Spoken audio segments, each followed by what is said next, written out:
Hello, আজকে বলো তো আমি কী রেসিপি নিয়ে তোমাদের সাথে চলে এসেছি। আজকে হবে হলো খিচুড়ি উইথ ডিম ভাজা উইথ ডিম সেদ্ধ।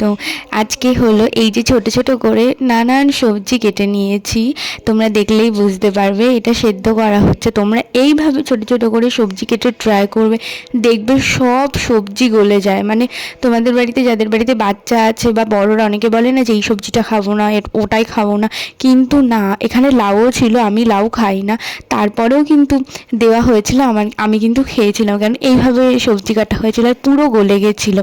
তারপরে দেখো ধনেপাতা দিয়ে দেওয়া হচ্ছে, নানান রকমের মশলা দিয়ে দেওয়া হচ্ছে, হলুদ, জিরে গুঁড়ো, লঙ্কার গুঁড়ো, তারপর যে সব মশলা দেওয়া হয় আর কি। আর আজকে না রান্নাটা করেছি কিন্তু মাই, আমি একটু জাস্ট হেল্প করছিলাম আর কি। আর এই পাশে ডিম সেদ্ধ বসিয়ে নেওয়া হয়েছে। আমি ডিম ভাজাটা না একটুখানি পরে করি, কারণ কি বলো তো, ডিমটা ঠান্ডা হয়ে গেলে না ভালো লাগে না। এবার ডিম সেদ্ধটা হয়ে গেছে, ডিমটা তুলে নেওয়া হচ্ছে।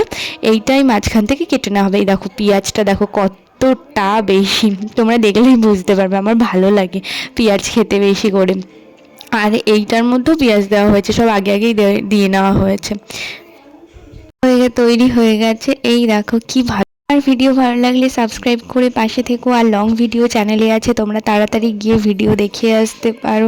তো চলো আজকের মতো ভিডিওটা খেতে খেতেই এখানেই শেষ করছি। টাটা, তোমরা সবাই ভালো থেকো, গুড নাইট।